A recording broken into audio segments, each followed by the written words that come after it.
Δηλαδή, αν τα ίδια βασανιστήρια τα περνάγαμε από το ουρουγουανικό κεφάλαιο, θα είχατε πρόβλημα. Είναι ζήτημα εθνικότητα δηλαδή. Το κεφάλαιο είναι ζήτημα εθνικότητας. Επειδή είναι γερμανικό, τσούζει παραπάνω.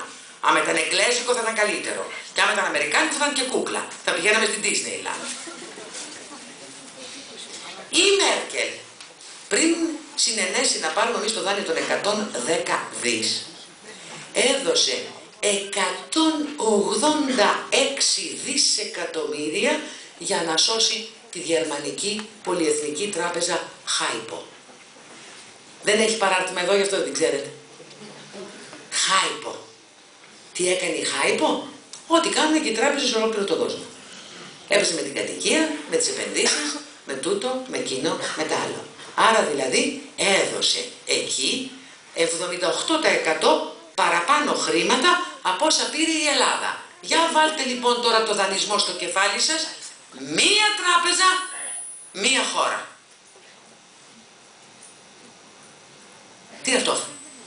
Αυτή η κρίση τι σχέση έχει με τη γιαγιά που παίρνει 340 και της κόβουν τα 20 και θα γίνουν τα 340-320? Σώθηκε και η Χάιπο, σώθηκε και η Ελλάδα. Σώθηκε και το Καστελόριζο, πλημμυρίσουμε σε πετρέλαιο, θα βγάλουμε πετρέλαιο και θα γίνουμε τι? Νιγηρία?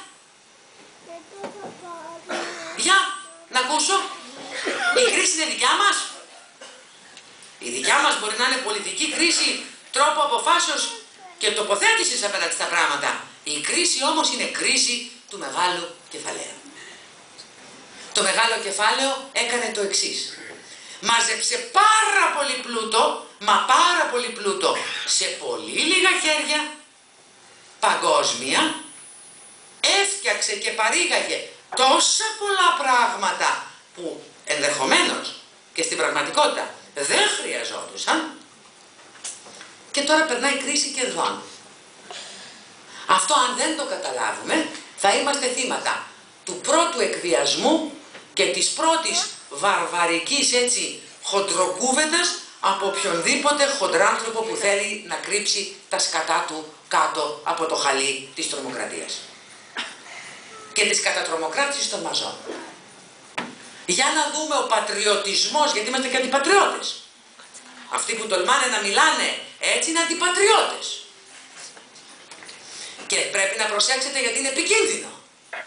Όπως κάποτε ήταν κάτι κόκκινοι, τα κομμούνια που θα κατεβαίνανε και θα σας παίρναν το σπίτι και έπρεπε να φεύγουν, να πηγαίνουν σε τίποτα εξορίες, να τους καθαρίζουν εγκαίρος, να τους εκτελούν και εγκαίρος. Οι διεθνείς υποκριτές τώρα το σπίτι το παίρνει η τράπεζα και μούγκα στη στρούγκα. Και το παίρνει για 2 και για 3 γενιές. Για 2 και για 3 γενιές το παίρνει. Και δεν το έχετε με καμία νομοθεσία.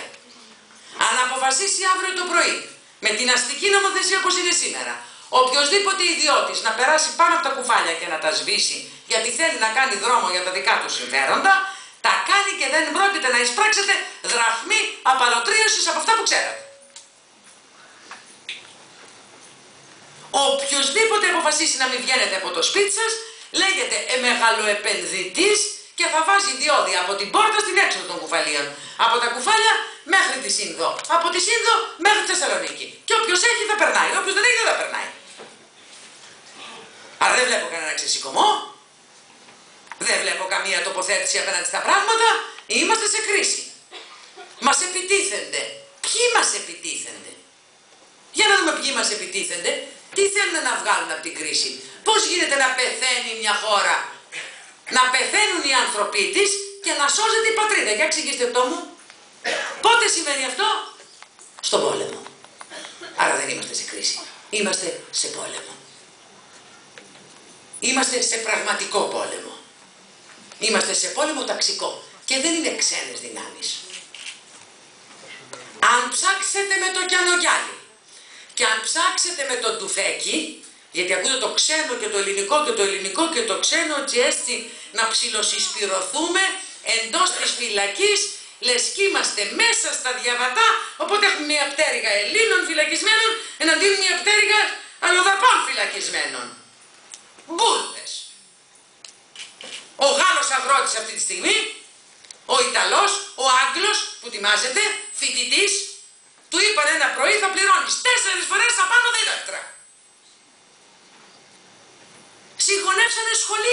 στη Δανία. Τα κλείσαν τα σχολεία. Όπως τα συγχωνεύουν και εδώ. Τα συγχωνεύσανε και στη Δανία. Ποιοι είναι αυτοί οι κακοί ανθρώποι? Είναι αυτοί που ήτανε, αυτοί που είναι και αυτοί που θα είναι, όσο τους αφήνει κάποιος. Είναι μία τάξη, πολύ συγκεκριμένη, με πολύ λίγο αριθμό φυσικών προσώπων, η οποία έχει συσσωρεύσει όλο τον πλούτο και τώρα που δεν μπορεί να περνάει σε εκείνη, προσέξτε τα λεξιλόγια, τα λένε για να μην καταλαβαίνει ο κόσμος. Αηφόρο ανάπτυξη. Η αηφόρος ανάπτυξη τι είναι? Δέντρο που βγάζει πορτοκάλια κάθε μήνα? Η αηφόρος ανάπτυξη τι είναι? Καμιά ντοματιά δίπλα από τον καμπινέ σε γλάστρα που βγάζει ντομάτες κάθε 5 μέρες? Όχι. Η αηφόρος ανάπτυξη είναι συνεχής επαύξηση των κερδών. Με τι τίμημα? Τίμημα την πλειονότητα των εργαζομένων, δηλαδή την εργατική τάξη, και μην φοβάστε την κουβέντα. Εργατική τάξη είναι σήμερα η πλειονότητα του ελληνικού λαού. Οι ίδιοι που βρίζουν είναι οι ίδιοι που έχουν στα χέρια τους στοιχεία και τα περνάνε στα ψηλά της δημοσιότητας ότι ο ελληνικός λαός είναι ο σκληρότερα εργαζόμενος από τους ευρωπαϊκούς λαούς αυτή τη στιγμή. Δικιά τους η στατιστική. Αλλά είναι ο λιγότερο παραγωγικός. Παραγωγικός για ποιον? Θα καθόμαστε στα σπίτια μας και θα κλαίμε για μέτρα που παίρνουν εναντίον μας με τις πλερέζες 20 μέρες γιατί δεν συγχωνεύτηκε η εθνική με την Α? Και θα μυρολογάμε. Στα χρόνια που αυτοί συζητάνε και που μιλάνε για την κρίση, και αν είναι δομική, και αν δεν είναι δομική, και ξέρετε, μπήκε ένα λεξιλόγιο το οποίο είναι για αγκαβούς, να μην καταλαβαίνει κανένας τίποτα. Θέλετε να το χρησιμοποιήσω, να αρχίσω να λέω για swaps, για spreads, θέλετε? Θέλετε να αρχίσω να λέω αυτά είναι κινέζικα τώρα? Μπήκαμε σε ένα διάλογο κινέζικο. Γιατί άμα δεν ξέρεις φοβάσαι κιόλας. Έρχεται απάνω μου το spread. Ανέβηκε το spread, λέει έρχεται απάνω μου το spread, θα με πάει. Ποιος ξέρει? Για πάτε να ρωτήσετε ακόμα και τους 300, ξέρει κανένας υποχρεωμένος, ξέρει τι είναι τα spread? Τα swaps λέει, τα swaps, τους ακούς, κουστούμι και γραβάτα, τα swaps και έρχονται τα swaps απάνω σου. Απάνω σου, φέρε μου μωρή το 40% από το μισθό σου. Νομίζω ότι είναι τυχαία αυτά. Δεν είναι καθόλου τυχαία. Είναι για να σκύβεις το κεφάλι, να μην καταλαβαίνεις, καλές Παναγιά μου, δόξα τω Θεώ, να έχω κανένα καλό αφεντικούλι που να αντέχει λιγάκι να μου δίνει 2 δεκάρες. Όποιος σκέφτεται έτσι, έχασε. Κρίση, ξεκρίση. Τελειώσει, δεν τελειώσει, δεν θα το τελειώσει για εσάς η κρίση. Δεν θα το τελειώσει για εμάς η κρίση. Η κρίση όταν τελειώσει σημαίνει ότι αυτοί θα έχουν βγάλει από τη μήγα ξύκη, από τους πεθαμένους τα ανάσκελα, θα έχουν πουλήσει και τα κόκαλα, θα έχουν υποθηκεύσει 3, 4, 5, 6, 7 γενιές, θα έχουν ξεπουλήσει κάθε τι που μπορεί να βγάλει ζωτικής σημασίας προϊόντα και πλούτο με τον οποίο μπορούμε να ζήσουμε πλουσιοπάροχα όλος ο κόσμος σε ολόκληρη την υδρόγειο. Αλλά το παγκοσμιοποιημένο κεφάλαιο θα έχει ξεπεράσει την κρίση του. Επί νεκρών και επιπτωμάτων. Είναι πόλεμος. Είναι πόλεμος. Θα πληρώσετε τη βενζίνη 2 ευρώ και 2,5 και 3,5 μετακυλημένοι από τα μακαρόνια στη ζάχαρη, γιατί τώρα μετά από 40 χρόνια δεν τους αρέσει ο Γκαντάφης. Και γιατί οι λαοί ξεσηκωθήκαν εκεί. Και γιατί έχει 100 νεκρών. Και που ήσασταν εσείς και που ήταν οι Μπερλουσκόνιδες και οι Σαρκοζίδες και οι Παπανδρέιδες πριν από μερικά χρόνια, όταν είχε πιάσει, είχε γίνει μια εξέργεση φοιτητών, καλή ώρα στο δικό μας το Πολυτεχνείο, είχε 1.400 μέσα στη φυλακή, έστειλε 3 τάγκ, κρέμισε τη φυλακή και τους σκότωσε και τους 1.400. Το μάθατε ποτέ? Όχι. Δεν το μάθατε. Πήγε καμιά από εσάς στη σκηνή του? Πήγε Χίλαρη. Πριν από 2 χρόνια. Πήγε Χίλαρη. Και τώρα μιλάνε για εγκλήματα κατά της ανθρωπότητας. Ποιοι μιλάνε?